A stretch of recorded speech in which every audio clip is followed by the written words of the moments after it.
ममता जी रोक नहीं सकते। ऐसे में भी पिछले 2021 के इलेक्शन में वो इंसानों के वोट से कम प्रेत आत्मा के वोट से जीते हुए थे, भूत के वोट से। ये प्रेत आत्मा के वोट से जीते हुए, इसलिए उनका व्यवहार, उनका सरकार प्रेत आत्मा जैसा ही व्यवहार करता है, इंसानों का जैसा व्यवहार नहीं करता। अभी एसआईआर हुआ तो मालूम चला ममता दीदी जहां से एमएलए चुने हुए हैं वहां 44,000 वोट फर्जी वोट था। कितना वोट? अकेला उनके कॉन्स्टिट्यूंसी में 44,000 फर्जी वोट। इसमें 15,000 लोग मरा हुआ है। आज से 30 साल पहले मर गया, किंतु ममता बनर्जी को वोट दिखाया है इलेक्शन में। अब सोचो,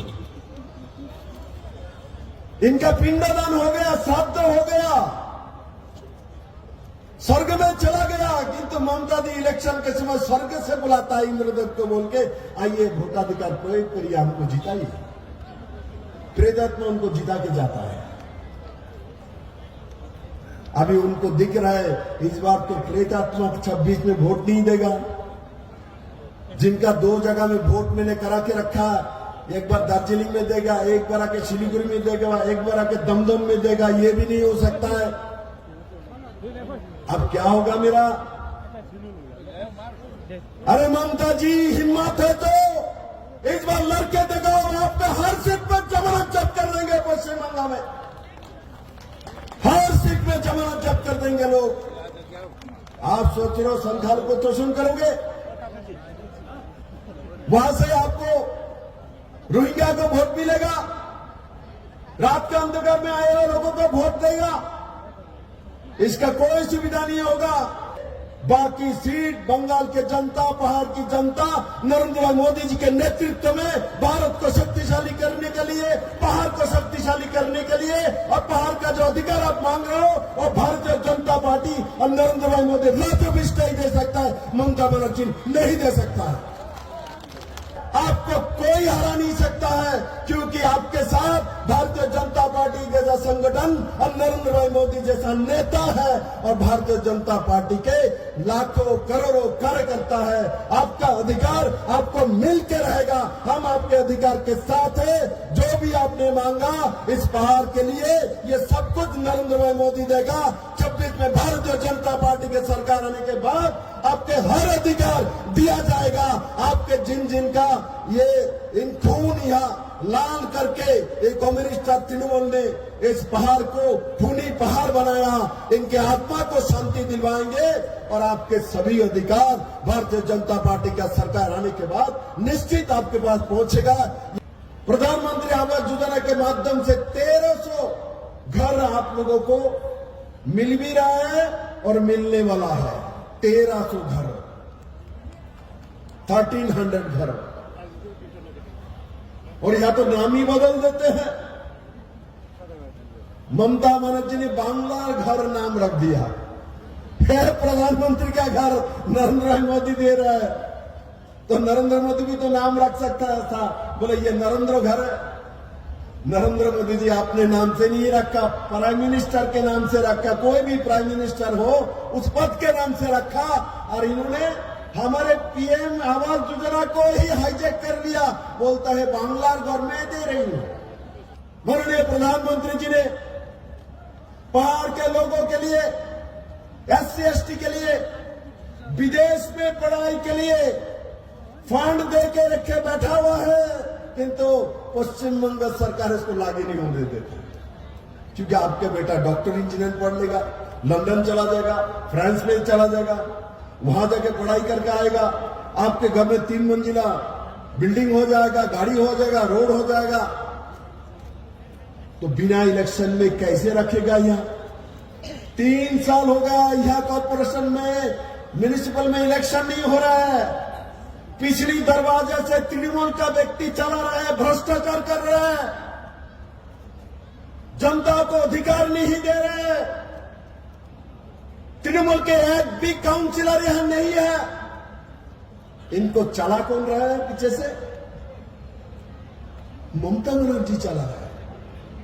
क्योंकि उनको मालूम है इलेक्शन होगा तो जमानत जब्त हो जाएगा, इनका कोई भी आदमी यह जीत नहीं सकता, इसलिए पिछली दरवाजे से आपके ऊपर शासन कर रहे हैं। इस चाय बागान को पश्चिम बंगाल के जो मुख्यमंत्री है, इसमें बड़े मात्रा में चाय बागान उन्होंने बंद करके बैठे हुए हैं और चाय बागानियों को अधिकार नहीं दे रहे। भारत सरकार उसके लिए कानून बनाया, आपको मदद करना चाहते हैं। नरेंद्र भाई मोदी आपको फ्री में घर देना चाहते हैं, हर चाय बागानियों को शिक्षा देना चाहता है, इंश्योरेंस देना चाहते हैं, चावल देना चाहते हैं, अंत्योदय कार्ड देना चाहते हैं। ये सभी स्कीम पाने के लिए आपके पास पट्टा होना चाहिए, जमीन का एक कागज होना चाहिए। बंगाल का सरकार आपको ये कागज ममता बनर्जी नहीं दे रहा है, धोखा दिया है उन्होंने। नाम को उसने कागज दे दिया और इसके नीचे लिखा हुआ जो कानून बनाया है, जो इस जमीन का मालिक सरकार है, आप नहीं है, तो आपको केंद्र सरकार का सुविधा कैसे मिल सकता है? मैंने तो त्रिपुरा में जिनके पास पट्टा है उनको केंद्र सरकार के सभी सुविधा दिलवाया, इनको घर भी मिला, इनको शौचालय मिला, पानी का कनेक्शन मिला, बिजली का फ्री कनेक्शन मिला, अंत्योदय कार्ड मिला, रास्ता बना दिया। ये भी तो भारत का ही प्रदेश है, यहां क्यों नहीं दे पा रहे हैं ममता बनर्जी? क्योंकि वो पहाड़ियों को सुखी देखना नहीं चाहता मेरे मित्रों, इसलिए नहीं देना चाहते। प्रति व्यक्ति 5 लाख का इलाज का इंश्योरेंस माननीय प्रधानमंत्री जी करके बैठे हैं, किंतु बंगाल में ममता बनर्जी इसको लागू नहीं कर रहे हैं। आपके डिस्ट्रिक्ट हॉस्पिटल का हालत क्या है? इंसान जो दूर की बात, पशुओं को चिकित्सा करने का लायक नहीं छोड़ा उन्होंने।